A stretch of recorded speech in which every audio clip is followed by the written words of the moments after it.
l'agneau sur les troncs.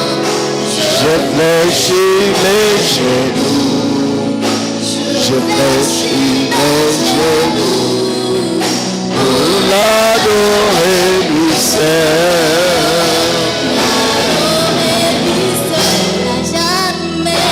Jamais il sera,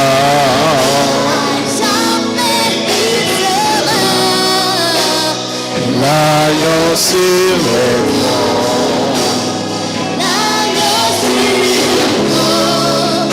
Je fléchis les genoux,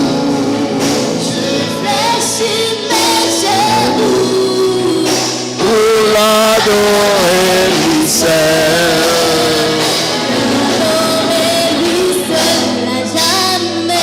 Jamais il sera,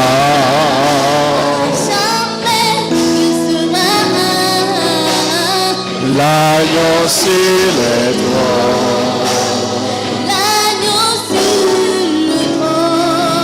Je fléchis les genoux,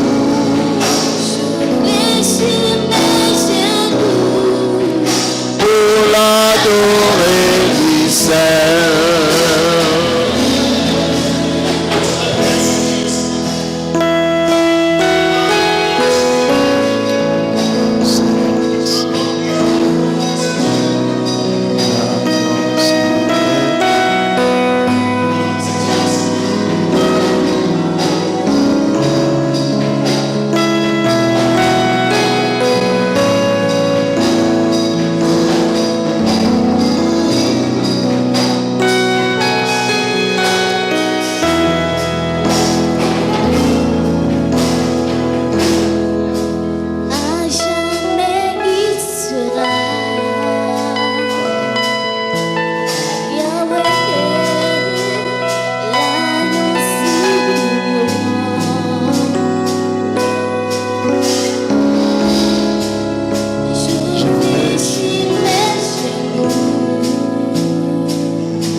Jamais il sera,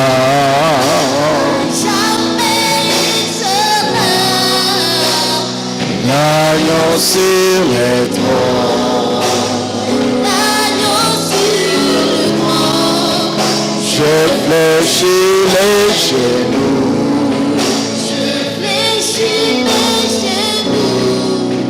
pour l'adorer lui seul.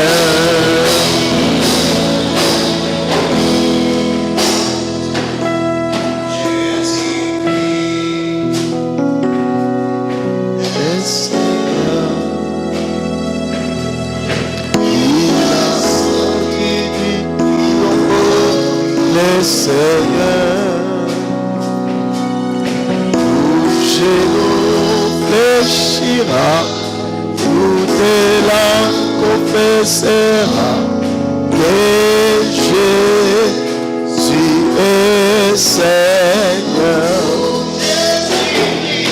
Jésus-Christ est Seigneur. Il est sorti du tombeau, il est Seigneur. Tout genou fléchira, toute langue confessera que Jésus est Seigneur. Jésus-Christ est Seigneur. Il est sorti du tombeau, il est Seigneur. Tout genou fléchira, toute langue confessera que Jésus est Seigneur. Jésus-Christ est Seigneur. Il est sorti du tombeau,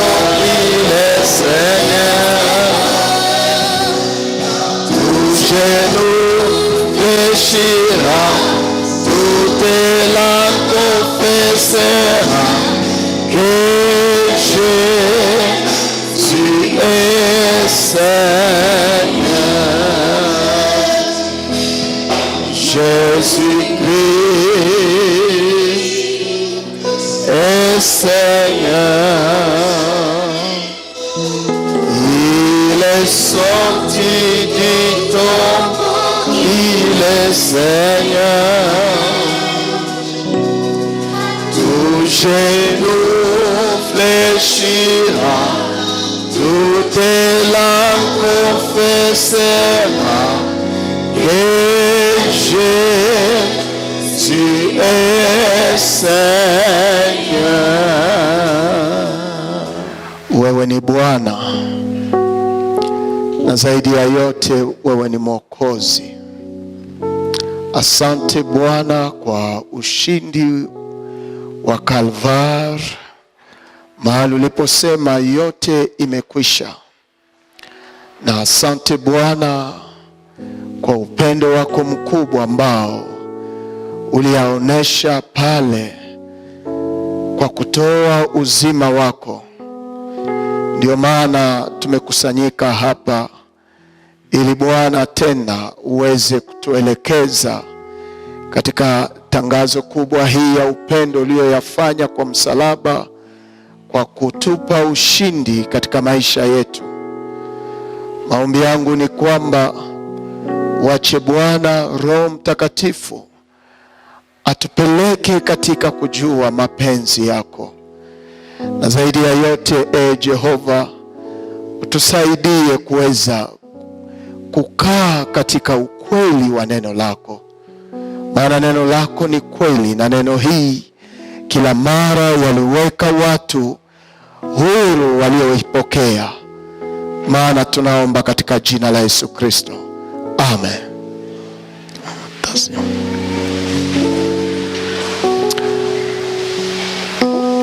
Wapendwa, kama unaweza kuchukua kalamu yako na kuandika, si vous pouvez prendre votre stylo et prendre note. Itakuwa baraka kwetu. Ceci sera pour nous une bénédiction. Kwa sababu kupokea unaweza pokea, lakini inaweza potea pia. Parce que vous pouvez recevoir et cela peut disparaître. Na kama inawezekana unaweza chukua telefone yako, unaweza kurekodi, inaweza kusaidia. S'il est possible, vous pouvez prendre votre téléphone et enregistrer.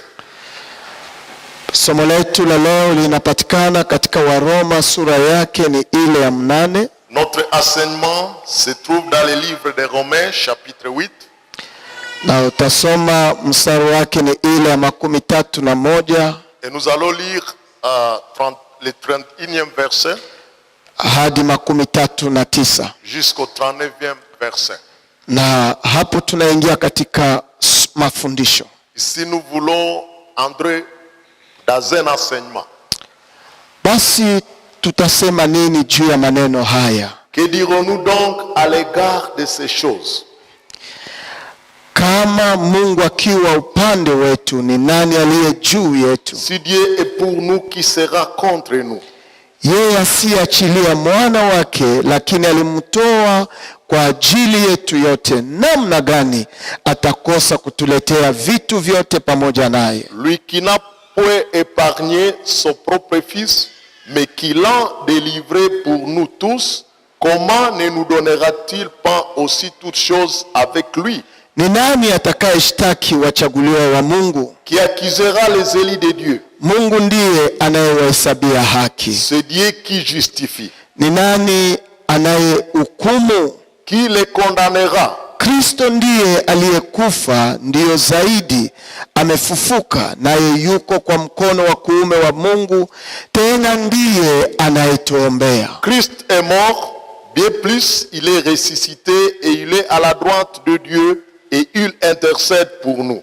Ni nani atakayetutenga na mapendo ya Kristo? Qui nous séparera de l'amour de Christ? Mateso? Sera-ce la tribulation? Au tabu? Ou l'angoisse? Au ufukuzo? Ou la persécution? Au njaa? Ou la faim? Au utupu? Ou la nudité? Au hatari? Ou le péril? Au upanga? Ou l'épée?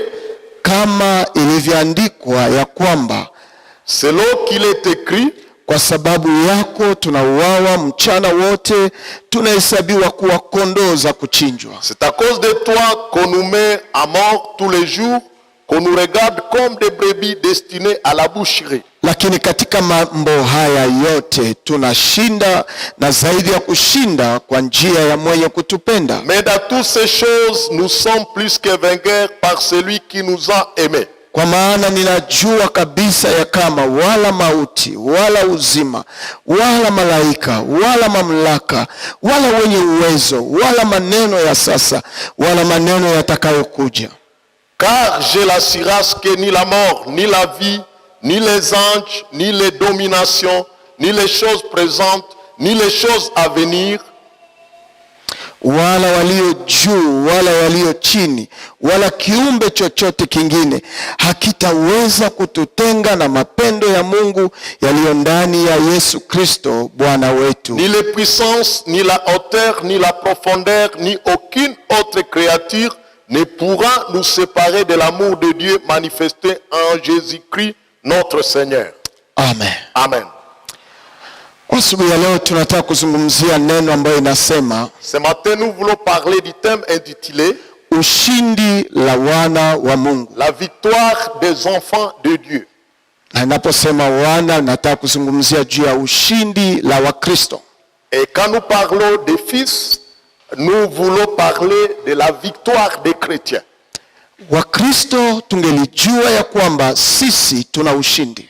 Les chrétiens, nous devons savoir que nous avons la victoire. Na ushindi huu hakuna mtu aliyetumikia hayo. Et cette victoire, personne n'a œuvré pour l'avoir. Ni Mungu mwenyewe aliyefanya kazi juu ya ushindi wetu. C'est Dieu lui-même qui a fait l'œuvre pour notre propre victoire. Kwa hivyo kama wewe ni mwana wa Mungu, Si vous êtes fils de Dieu, una ushindi. vous avez la victoire. Na ushindi huu tunayapata namna gani? Et comment recevons-nous cette victoire? Ni yale ambayo tunaona kwa verset 37. C'est cela que nous trouvons au verset 37. Mahali ambapo Paul anafunulia wa Roma akisema hivi. Là où Paul révèle aux Romains en disant ce qui suit. Lakini katika mambo haya yote tunashinda na zaidi ya kushinda kwa njia ya mwenye kutupenda. Mais dans toutes ces choses, nous sommes plus que vainqueurs par celui qui nous a aimés. Na tunapozungumzia juu ya ushindi huu, Et quand nous parlons de cette victoire, tunaipata kupitia yule aliyetupenda. nous la recevons de celui qui nous a aimés. Ama tunaweza kusema, Ou nous pouvons dire, tunaipata kwa njia ya upendo mkubwa ya Mungu wetu. nous la recevons du grand amour de notre Dieu. Na upendo huu Et ce grand amour yanafunulia wazi katika Yohane ya kwanza sura 4 mstari wa 8 na ile ya 9. est révélé clairement à 1 Jean chapitre 4 verset 8 et le 9e verset. Biblia inasema hivi katika barua ya kwanza ya Yohane sura yake ya 4. La Bible nous dit ce qui suit dans 1 Jean chapitre 4 na mstari wake ni ile 8. et c'est le verset 8. Yeye asiyependa hakujua Mungu, kwa maana Mungu ni mapendo. Celui qui n'aime pas n'a pas connu Dieu, car Dieu est amour. Verse 8 natueleza wazi Le verset 8 nous dit clairement, ya kwamba Mungu ni mapendo. Dieu est amour. Na kwa sababu Mungu ni mapendo, Et parce que Dieu est amour, hauwezi kumtenga na upendo. vous ne pouvez pas les séparer de l'amour. Hali yake ni pendo. Sa substance ou bien son caractère, c'est l'amour. Na hakuna kingine zaidi ya ile. Mungu ni mapendo. Et il n'y a pas autre chose qui est au-dessus de cela. Dieu est amour. Na ndio maana Paul anasema hivi. C'est pourquoi Paul dit ceci. Usipoteze pale kwa Yohane sura ya kwanza sura ile ya 4. Il ne faut pas perdre le texte de 1 Jean chapitre 4 verset 8. Lakini Paul anasema hivi. Paul dit ce qui suit. Lakini katika mambo haya yote, mais dans toutes ces choses, tunashinda na zaidi ya kushinda ni kwa njia ya mwenye kutupenda. Nous sommes plus que vainqueurs par celui qui nous a aimés. Kwa nini? Pourquoi? Kwa sababu Mungu ni mapendo. Parce que Dieu est amour. na upendo haifanyi ibaya yoyote. L'amour ne fait pas du mal. Upendo inafanya yale ambao yanaleta furaha katika nafsi za watu.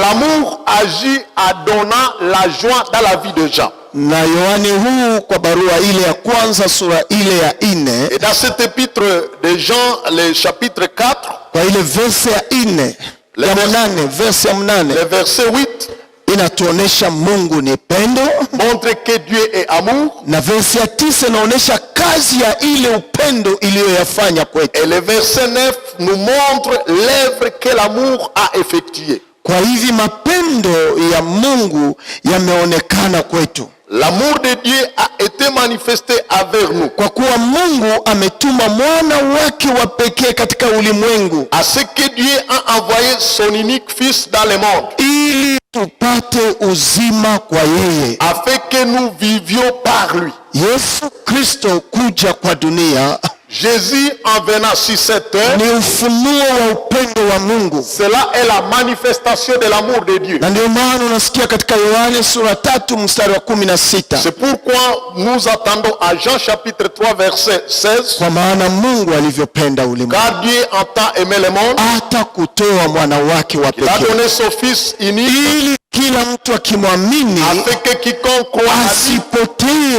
ne périsse point, lakini awe na uzima wa milele. mais qu'il ait la vie éternelle. Mungu kutoa upendo huu Dieu a donné cet amour, alitoa kupitia Yesu Kristo. il a offert cet amour à travers Jésus. Mungu kufunua upendo huu Dieu a révélé cet amour, alifunua kupitia Yesu il Kristo, a révélé à travers Jésus. na Yesu Kristo anakuja ili tupate uzima kwa yeye. Et Jésus vient pour que nous puissions avoir la vie à lui. Ndio maana unarudia katika Waroma sura 8, C'est pourquoi nous retournons à Romains chapitre 8. Paul anasema hivi, Paul dit ce qui suit. lakini katika mambo haya yote 37, Mais dans toutes ces choses, tunashinda na zaidi ya kushinda kwa njia ya mwenye kutupenda. nous sommes plus que vainqueurs par celui qui nous a aimés. Wakristo, Les chrétiens, ushindi wetu notre victoire, ni kazi ya Mungu yeye mwenyewe aliyofanya kwetu. c'est l'œuvre de Dieu lui-même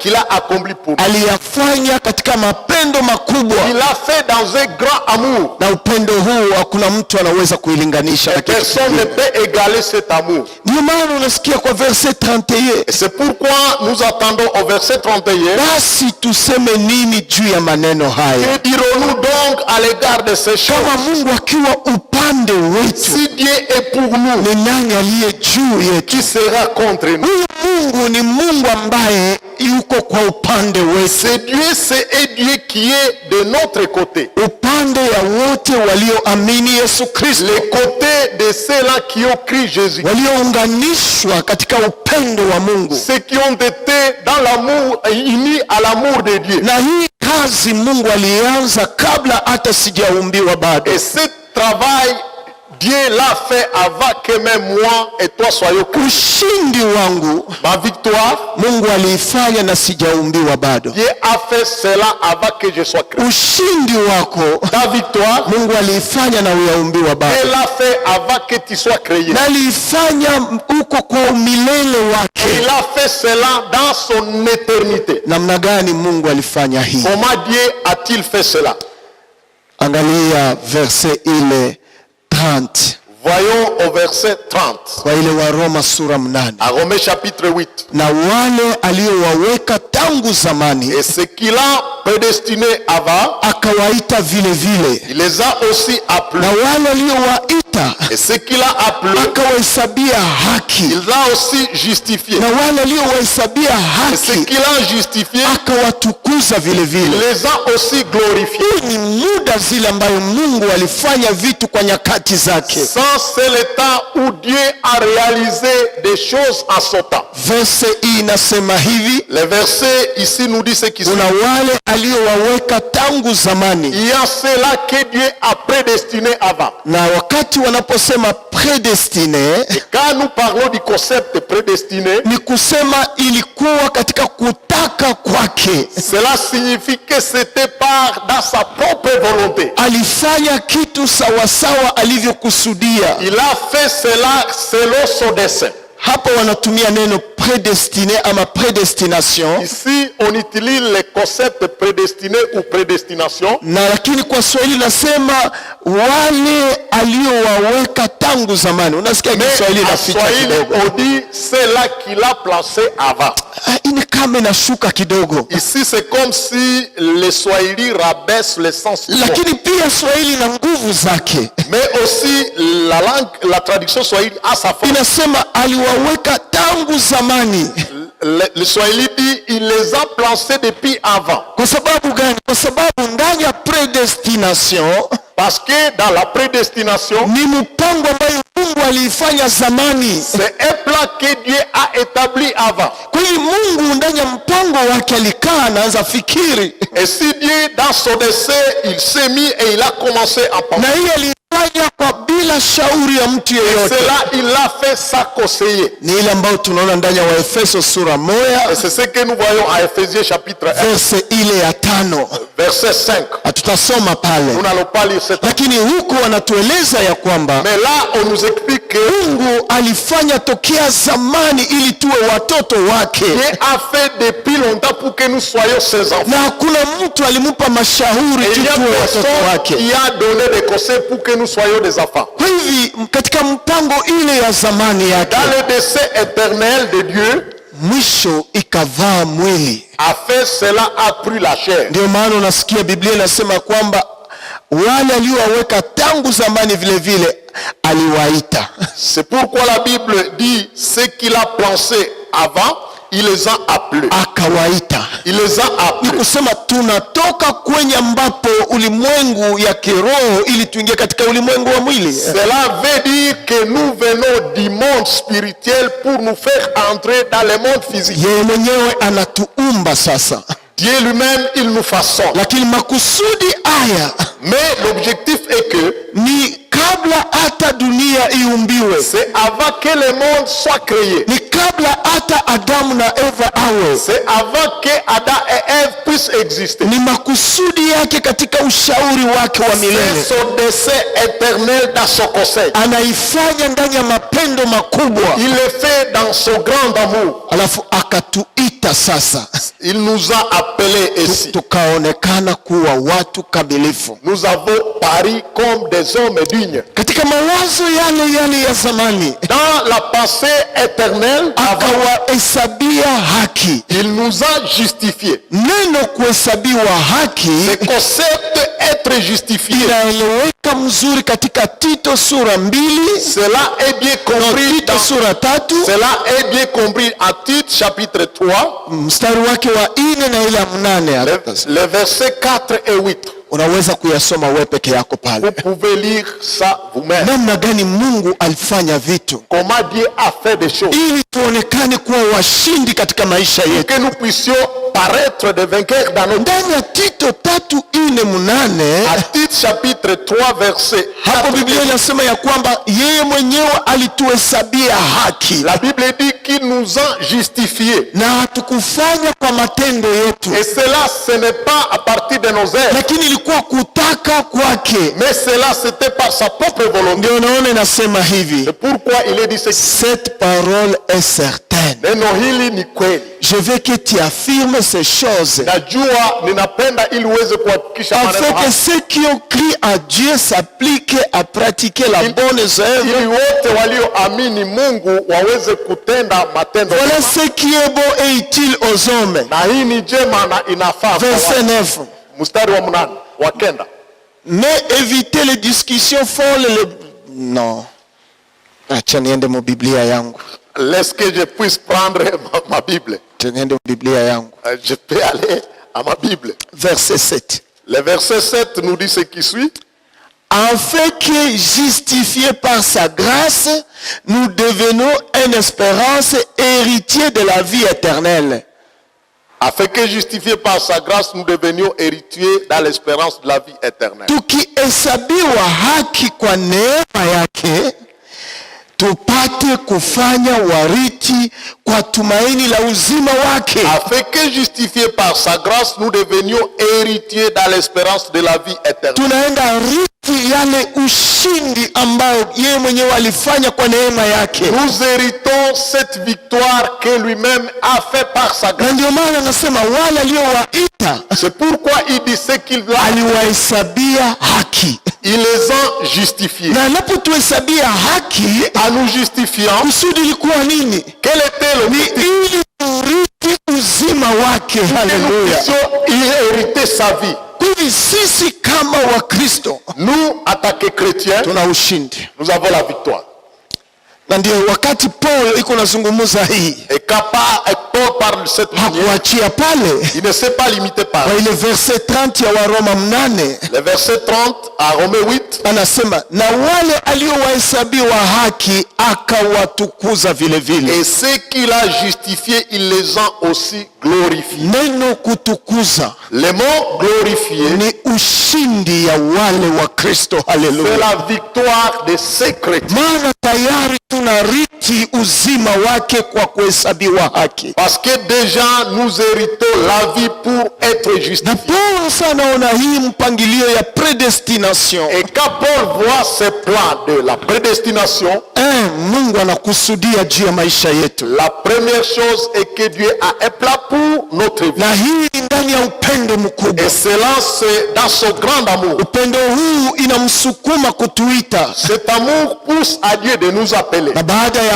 hapo inamsukuma kutuhesabia haki. Et cela, ce grand amour pousse à Dieu de nous justifier. Na ya mwisho anatutukuza, Il nous glorifie. anatupa ushindi. Il nous donne la Ndio victoire. Paulo anasema hivi kwa verset 31. C'est pourquoi Paul dit ceci au verset Basi 31. tutasema nini juu ya maneno haya? Et si, que dirons-nous donc à l'égard de ces Maneno choses? gani haya? Quelles sont ces choses? Ni maneno ya predestination aliyopangilia juu ya maisha Ce yetu. sont les choses de la prédestination que Dieu a planifié pour notre vie. Maneno ambayo inaonyesha upendo wa Mungu kwetu. Ce sont des choses qui manifestent l'amour de Dieu. Maneno ambayo inaonyesha ushindi kwetu. Ce sont des choses qui montrent la Lakini victoire ambayo Mungu yeye mwenyewe ameyafanya. que Dieu lui-même a accompli. Kama Mungu akiwa kwa upande wetu, Si Dieu est pour nous, ni nani aliye juu qui yetu? sera contre nous? Hakuna. Il n'y a pas. Kama tunajiasosie na Mungu, Si nous nous associons à Dieu, nani aliye juu yetu? qui peut être au-dessus de nous? Siku ambayo Wakristo watajijua, Car les chrétiens vont se découvrir, watakuwa washindi siku zote za maisha yao. seront vainqueurs tous les jours. Maana wataishi katika ushindi ambayo Mungu alipanga katika upendo wake. Parce qu'ils vont vivre dans la victoire que Dieu a planifiée dans son amour. Ndio unaona upendo huu. C'est pourquoi, en considérant ce amour, Verset 32 nasema, le verset 32 dit, yeye asiachilia mwana wake, lakini alimutoa kwa ajili yetu yote. lui qui n'a point épargné son propre fils, mais qui l'a livré pour nous. Namna gani atakosa kutuletea vitu vyote pamoja naye? Comment ne nous donnera-t-il pas toutes choses avec lui? Kristo upendo wake umeonekana juu tuishi uzima. L'amour de Christ est manifesté pour que nous puissions avoir la vie. Mungu amemtoa Dieu l'a livré kama upendo kwa ulimwengu, comme son amour, na anapomtoa kama upendo kwa ulimwengu à le livrer comme signe d'amour au ni monde, ili tuwe na uzima ndani yake. pour que nous puissions obtenir la vie à lui. Na ndio maana Paulo anasema C'est hivi, pourquoi Paul dit ce qui suit. Mungu ambaye hakuachilia ile upendo ule mwana wake, Dieu qui n'a point épargné son fils, lakini alimtoa kwa ajili yetu, mais il l'a livré pour nous. namna gani atakosa kuleta vitu vyote pamoja naye? Comment ne nous donnera-t-il pas aussi toutes choses avec lui? Ni vitu gani ataleta? Quelles sont les choses qu'il va amener? Ni ushindi katika kila kitu tunaweza kuyapitia. C'est la victoire que nous pouvons connaître dans toutes choses, dans toute situation que nous pouvons connaître. Ndio unaona verset 33 inasema hivi, C'est pourquoi il est dit ceci au ni verset nani 33, atakaye shitaki wachaguliwa wa qui Mungu? accusera les élus de Dieu. Mungu ndiye anayehesabia haki. C'est Dieu qui justifie. Nani atatustaki sisi Qui wachaguliwa wa va Mungu? nous accuser, nous qui sommes élus de Dieu? Mungu ametuchagua ndani ya Kristo, Dieu nous a appelés, nous a choisis à Christ. na sasa Kristo ametoa uzima wake kwetu, Et si Christ aussi a livré sa vie pour na nous, Mungu anatuhesabia haki ndani ya Kristo. et Dieu nous justifie à Christ. Nje ya Kristo hakuna kuhesabiwa En haki, dehors de Christ, il n'y a pas de lakini justice. tumehesabiwa haki ndani ya Kristo. Et nous sommes justifiés à Christ. Namna gani? Comment? Kwa sababu Mungu anapoona Kristo, Parce que quand Dieu voit Christ, ameona ushindi wako. il voit ta victoire. Ndio unaona Paul anaendelea nasema, Mungu ndiye anayehesabia watu haki. C'est Dieu qui justifie. Kwa sababu ametuhesabia haki. Parce qu'il nous a justifié. Verset 34 nasema, Le verset 34. ni nani anayehukumu? Qui condamnera les... Ni nani anayehukumu? Qui les condamnera? Kristo ndiye aliyekufa, Christ est mort. ndiyo zaidi amefufuka, Et plus il est ressuscité. naye yuko kwa mkono wa kuume wa Mungu, Et il est à la droite de Dieu. tena ndiye anayetuombea. Et il intercède pour nous. Kazi ya Kristo kwa msalaba juu ya maisha yetu L'œuvre de Christ à la croix pour notre vie, ilikuwa kukufa, c'était de mourir. na alikufa kwa ajili ya makosa yangu, Il est mort à cause de nos kama péchés. vile Isaya anavyosema, C'est là que déclare kwa Esaïe. kupigwa kwake tunapata kupona. Par ses meurtrissures, nous sommes guéris. Katika maumivu yake alibeba makosa yetu Dans yote. la souffrance de Christ, il a porté Hivi toute nos huyu souffrances. Kristo alikufa, Il est mort. lakini Biblia inasema pia alifufuka. Mais la Bible dit aussi, il est ressuscité. Ufufuko hii inataka kusema nini? Que veut dire cette Ni résurrection? ushindi aliyotoka nayo katika kifo, C'est la victoire avec laquelle il est sorti. ili sisi sote tupate hiyo ushindi, Pour que nous tous nous obtenions cette victoire. kama vile verse 29 unavyosema, C'est là que dit le verset 29. kwa sababu wale aliowajua tangu zamani aliwaweka tangu zamani wafananishwe na sura ya mwana wake, ili awe mzaliwa wa kwanza katikati ya ndugu wengi. Car Haleluya! ceux qu'il a connus d'avance, il les a aussi prédestinés à être semblables à l'image de son fils, afin que son fils soit le premier-né de beaucoup de frères. Kristo ni mwana wa kwanza katika ufalme wa Mungu, Christ, il est le premier fils dans le royaume de Dieu. na kwa français nasema tunakuwa les enfants adoptifs ndani ya nini? Ndani ya Ephésiens chapitre 1 verset 5. En Éphésiens chapitre 1 verset 5, la Bible dit 5. que nous, chapitre 1 verset 5, la Bible dit que nous sommes des fils adoptifs.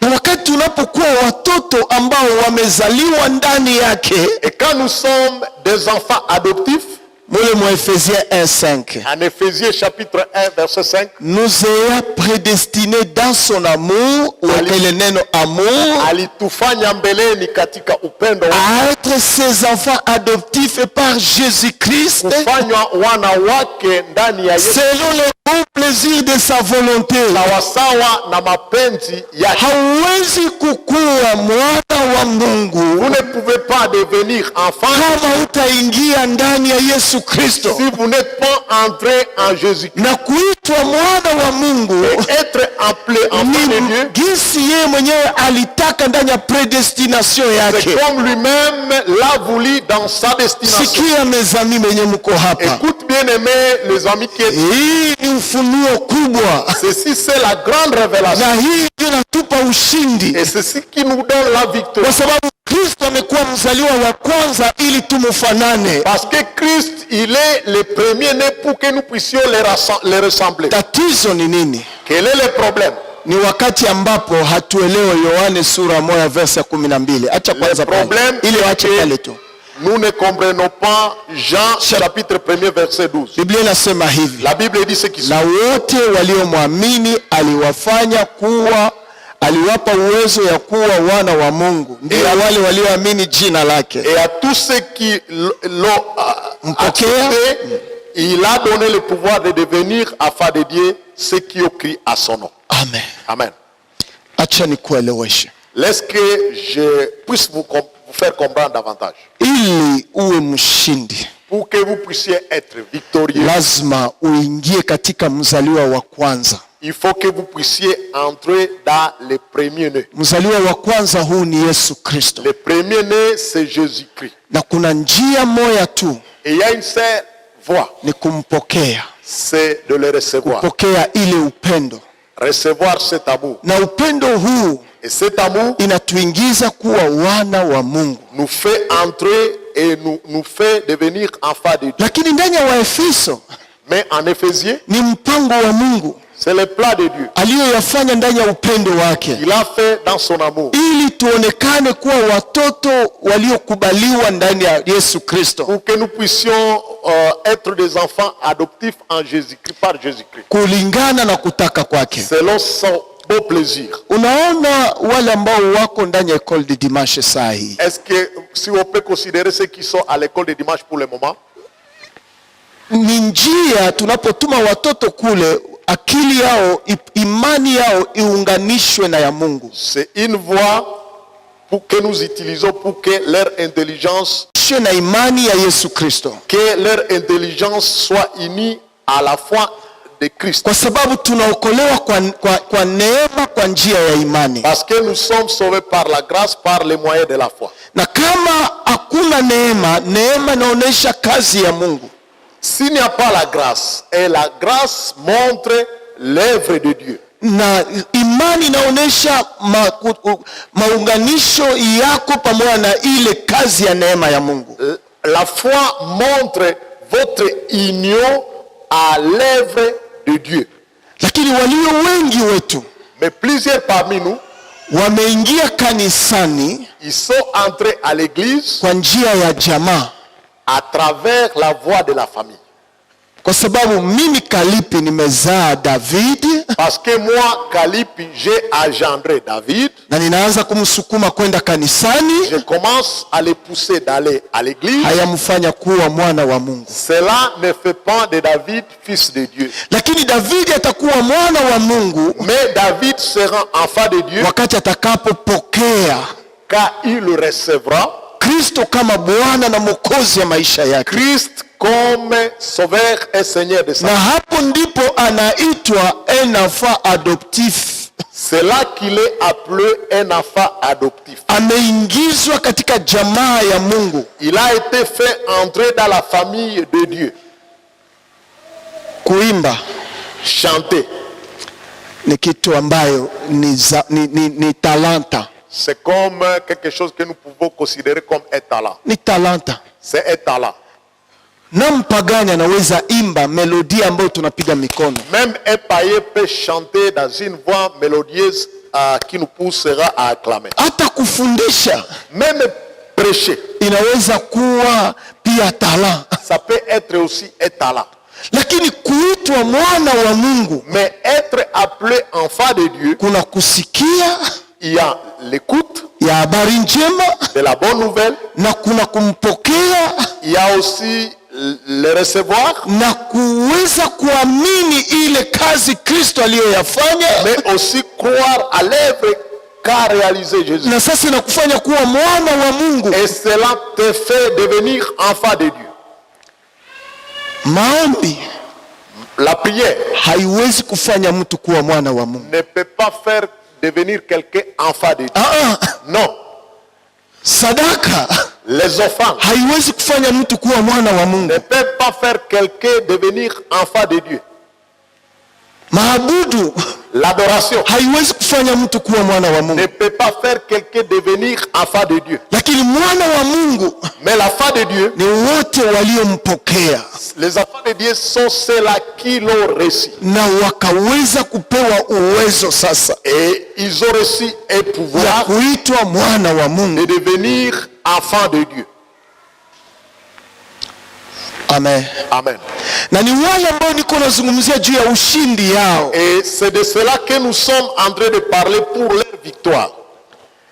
Ndio Paul anasema hivi. C'est pourquoi Paul dit ce qui suit. Verset 34. Au verset 34. Ni nani anayehukumu? Qui les condamnera? Kristo ndiye aliyekufa. Christ est mort. Ndiye zaidi amefufuka. Et plus il est ressuscité. Na yuko kwa mkono wa kuume wa Baba. À la droite de Dieu. Tena anatuombea. Et il intercède pour nous. Kristo alitoa maisha yake kwetu. Christ a livré sa vie pour nous. Lakini hakubaki kule, akakuwa na ushindi ya ufufuko. Il n'est pas resté là en livrant sa vie, mais il a reçu une victoire. Akageuzwa kuwa kuhani wetu. Et il a été transformé d'être notre intercesseur. Na wakati anakuwa kuhani yetu, Et quand il est notre intercesseur, ni ili awe defenseur wetu. pour qu'il soit notre défenseur. Ndio unaona verse hapa inasema hivi 35. C'est pourquoi le verset 35 nous dit ce qui suit. Ni nani atakayetutenga na mapendo ya Kristo? Qui nous Haleluya. séparera de l'amour de Christ? Mapendo hii ya Kristo Ici, l'amour de Christ, ni yale ambayo alikubali kukufa, c'est celui qui l'a poussé à na mourir. asingeliweza kukufa Et Kristo, s'il ne mourrait pas, hakuna ushindi ya imani yetu. il n'y aurait pas la victoire de notre foi. Maisha yetu yangeshindwa siku zote. Notre vie sera en échec chaque jour. Kwa hivyo hakuna mtu anaweza kututenga na mapendo ya Il Kristo, n'y a personne qui peut nous séparer de l'amour. kwa sababu yeye mwenyewe amepitia mateso Parce que lui-même a connu la souffrance, au tabu pour la souffrance au ufukuzo et la persécution, au njaa la faim, au utupu la nudité, au hatari péril, au panga. pour l'épée.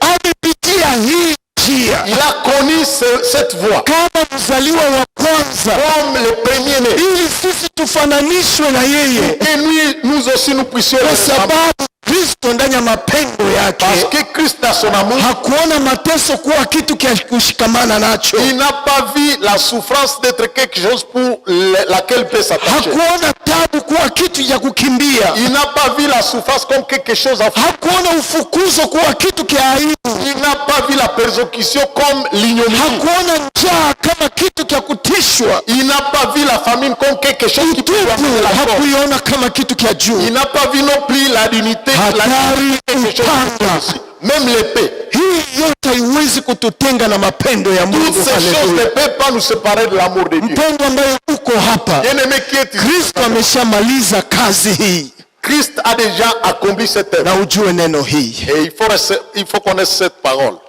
Biblia inasema hivi, La Bible dit ce qui suit. hakuna jaribu inayotupata isiyokuwa iliyopata wengine. Il n'y a pas une tentation qui peut nous arriver et qui n'est pas arrivée aux autres. Wakorinto ya kwanza sura 10 natuambia hii. Et Corinthiens 10 nous dit ce qui suit. Wakorinto ya kwanza sura 10 Et Corinthiens chapitre 10, na verse yake ni ya 13. le verset 13. Jaribu halikuwapata nyinyi ila lililokuwa kwa watu wote, Aucune tentation ne vous est survenue qui n'ait été hier. lakini Mungu mwaminifu, Et Dieu qui est fidèle, Mungu ni mwaminifu, Dieu est fidèle. ndani ya ushindi yetu aliipanga tokea zamani. Dans notre victoire, Dieu a planifié Katika cela uaminifu wake dans sa fidélité. asiyewaacha nyinyi kujaribiwa kuliko Ne mlivyoweza, permettra pas que vous soyez tentés au-delà de vos forces. lakini pamoja na lile jaribu Mais avec cette tentation, atafanya njia ya kukimbia ili muweze kuvumilia. il préparera aussi les moyens d'assortir, Sikia et wapendwa, que vous puissiez la supporter.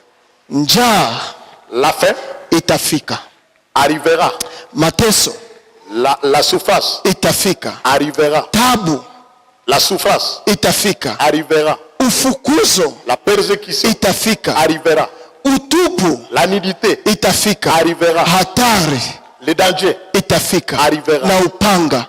et l'épée. Hata kama itafika, Même si cela arrivera, Paulo anasema hivi, Paul dit ce qui suit. huyo Mungu mwaminifu C'est Dieu fidèle atafanya njia tuwe washindi ndani ya hiyo vita, donnera la voie de sortie pour que nous soyons victorieux. na hakuna jaribu ambayo itakupata isipokuwa kwa level yako. Il n'y a pas une tentation qui va vous arriver sans être par rapport à votre niveau. Level yako italingana na jaribu lako. La grandeur de ton niveau sera proportionnelle à ta tentation. Lakini Paulo anaendelea anasema hivi, Mais Paul continue à dire ceci. lakini katika mambo haya yote Mais à toutes ces choses, tunashinda, na zaidi ya kushinda 37, kwa njia ya mwenye kutupenda. à toutes choses, nous sommes plus que vainqueurs par celui qui nous a aimés. Kwa njia ya mwenye kutupenda. Par le chemin de celui qui nous a aimés. Nani aliyetupenda? Qui nous a aimés? Ni Mungu mwaminifu, C'est Dieu qui est fidèle. atafanya njia Il va tracer une voie ili tuweze kuwa washindi. pour que nous puissions être victorieux. Acha nikukaribie tena. Laisse-moi encore t'approcher.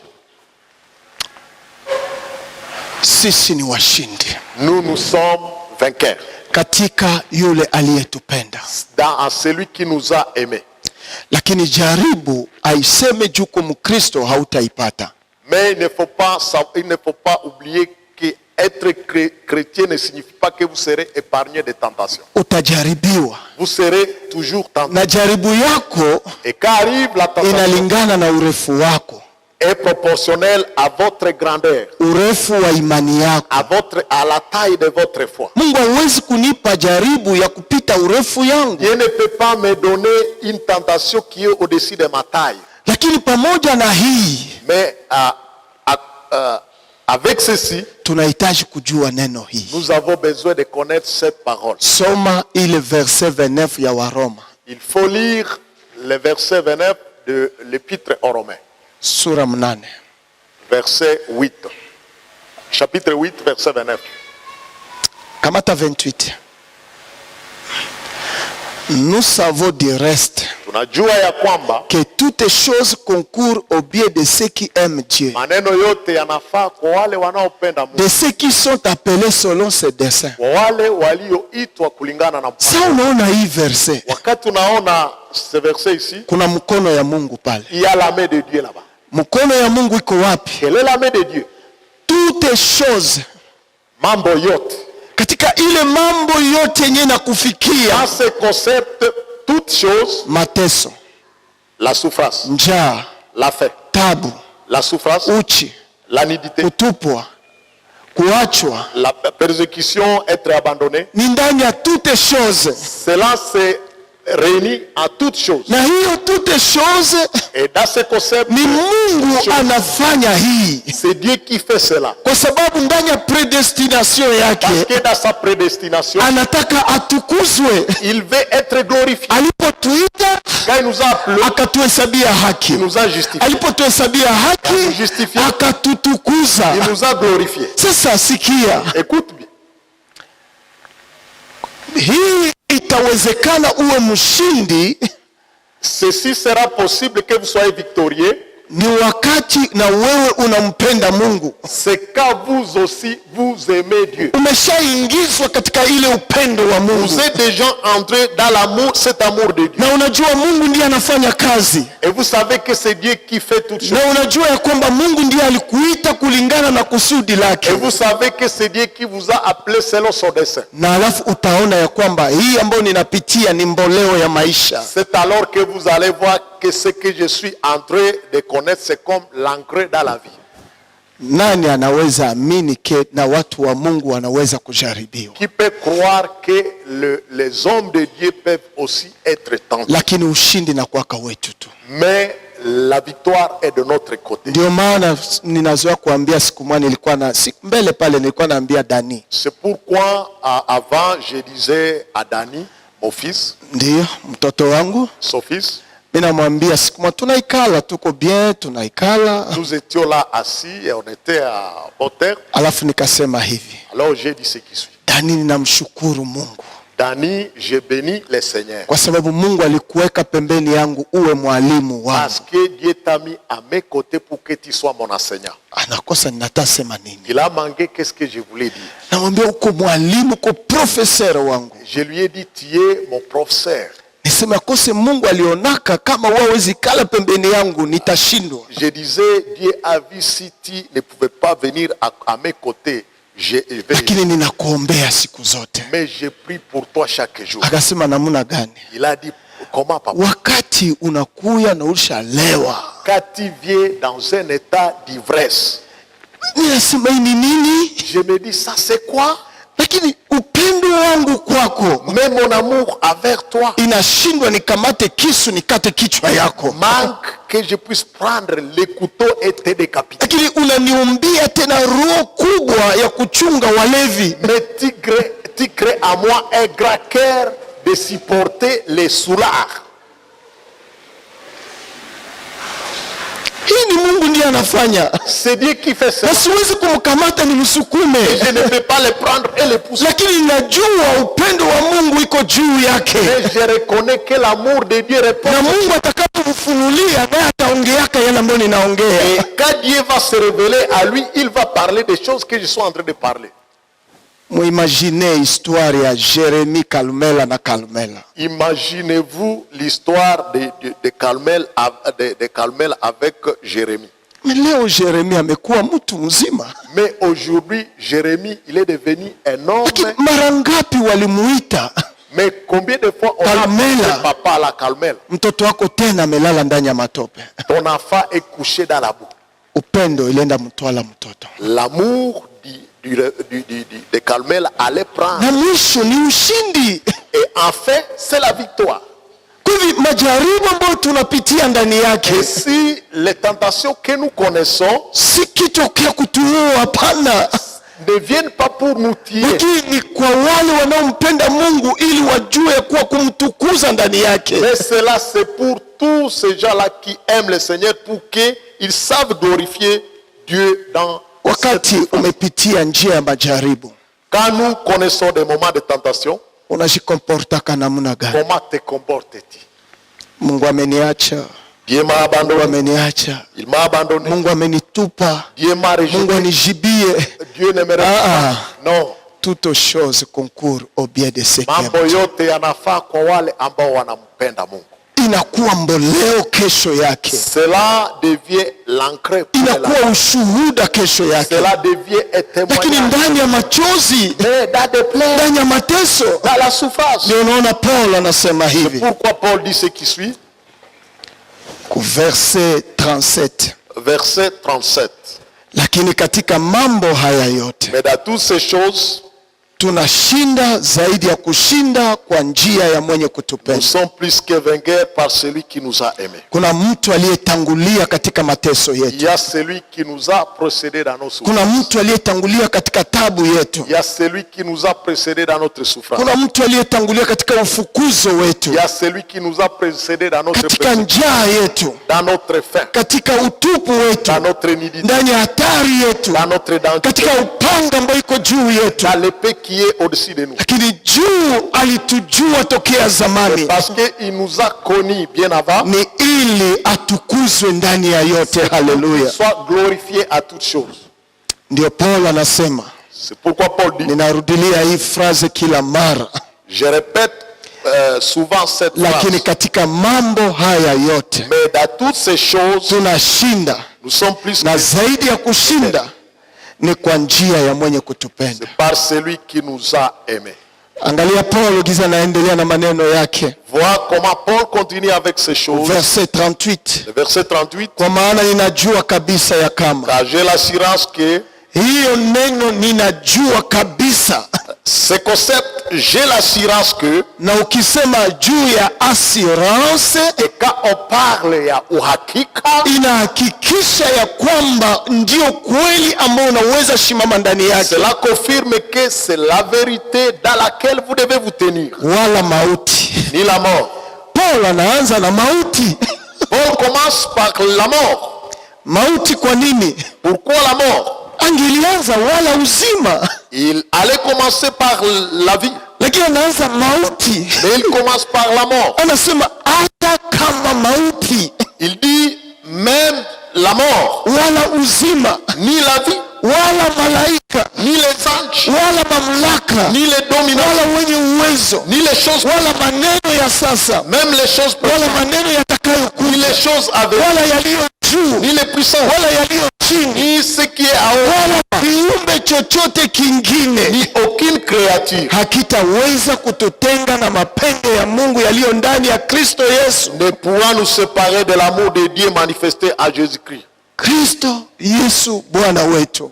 Jésus-Christ notre Seigneur. Hakuna ambayo inaweza kututenga huko. Il n'y a aucune chose qui peut nous séparer. Ndugu yangu, umepata bahati kusikia ujumbe huu. Bien-aimé, tu as reçu la grâce de recevoir ce message. Sijui unapitia nini kwa wakati huu. Je ne sais pas quel est le problème que tu Lakini connais. fahamu, mais tuna Mungu mbinguni. Nous avons un Dieu au ciel. Aliyefanya makusudi yake juu ya maisha yetu. Il a fait son plan pour notre vie. Ili ili tuwe washindi. pour que nous soyons victorieux. Wakristo ni washindi Les chrétiens sont des kwa vainqueurs. sababu kuna yule ambaye aliyepitia hiyo njia na huyapitia huko. Parce qu'il y a celui qui nous a précédés dans cette voie avant que nous puissions Watu wanaweza kushimama, les gens peuvent se lever. mateso yanaweza kushimama, La souffrance peut paraître. na unaweza kujikuta peke yako. Et vous pouvez vous retrouver seul. Yale yote yalipitia watu wa zamani, Les gens d'avant ont connu toutes ces choses. walipitia hii kitu. Ils ont connu cette chose. Nilikuwa nikisoma Biblia J'étais en train de lire la Bible. nikakutana mahali mmoja, J'ai trouvé dans un endroit, na nitakusii na uende fanya recherche. et je vais vous supplier d'aller faire des recherches. Wakati ambapo Yosefu alioa, Quand Joseph walipomletea mwanamke s'est marié, quand on lui a amené la femme, akishatoa ndoto kwa mfalme, après avoir donné les rêves pour les rois, wameshampatia mamlaka ya kuongoza Misri. après lui avoir confié la responsabilité de gouverner, Nyuma ya mateso makubwa, après une grande souffrance, nilishangaa je me suis étonné. kuona walimupa binti ya Potifar. On lui a donné la fille de Potiphar. Inakwambia kitu ile kitu? Est-ce que cela te dit quelque chose? Niliposoma Biblia, Quand j'ai lisé la Bible, Joseph ametoka mprison. Joseph est retiré, est sorti de la prison. Na imagine scene ya Joseph. Et tu peux t'imaginer l'histoire de Joseph. Aliona vision kubwa juu ya maisha yake, Il a vu une grande vision pour sa vie. na aliona gisi atatawala, Et il a vu dans cette vision qu'il sera un roi. lakini kwa mwisho Mais enfin, waliokula naye, ceux qui ont mangé avec aliowatabiria, les personnes avec qui il a prophétisé, wakamtupa kwenye citerne ya maji, ya maji. on l'a jeté dans la citerne où il y avait l'eau. Na huko Joseph ko peke yake, Et dans cette citerne, Joseph est seul. wandugu zake wote wamemwacha. Ses frères l'ont abandonné. Labda wake nataya kuimagine scene gizi lipitika, Peut-être vous n'avez pas le temps de penser à cette histoire de Joseph. na alafu wanakuacha kule, Et là, on vous abandonne dans la citerne. na nyuma wakati wanaenda, Et quand ils étaient partis, kwa sababu Mungu yuko mkontrole ya kila kitu ya maisha yetu. parce que Dieu est au contrôle de toutes choses de notre vie, Sijue profondeur ya ile shimo ilikuwa namna gani, la Bible ne montre pas la profondeur de cette citerne-là. lakini iko kule. Sijue mulikuwa matope, mulikuwa maji, mimi sijue. La Bible, on ne connaît pas s'il y avait l'eau ou la boue et quoi, mais la Bible dit Lakini qu'il n'y a tena pas. wanamtoa ndani On l'a tiré de là akifikiri anapata ukombozi, et il a pensé qu'il est déjà délivré. lakini kumbe ni kumuuza kwa watu ambayo wanampeleka mahali asipojua. Mais c'était de les vendre aux gens qui l'amènent dans une destination inconnue. Kisha wandugu zako 10 Après ces 10 frères, wakuache, wanageuza mgongo, na wewe unabakia peke yako, unafungiwa kamba na unaonekana. ils te montrent le dos et vous êtes liés et vous paraissez. Unahafu unabakia pale, psychologiquement iko traumatisme ya yule Vous sana, restez seul, psychologiquement c'est un grand traumatisme. na anaenda katika nchi asiyojua Et il est parti dans un pays inconnu mpaka anafika ku prison.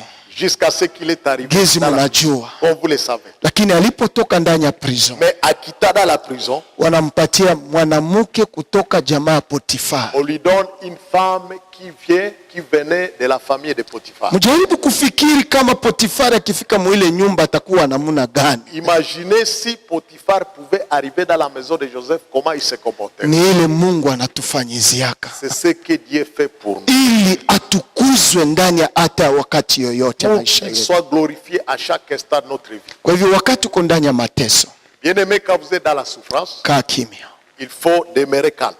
tegemea yule ambaye alifanya hiyo makusudio, Il y a celui qui a fait cela pour tout, ili uonekane kesho kuwa mshindi. pour que demain vous soyez victorieux. Mungu awabariki. Que Dieu vous bénisse. Amen.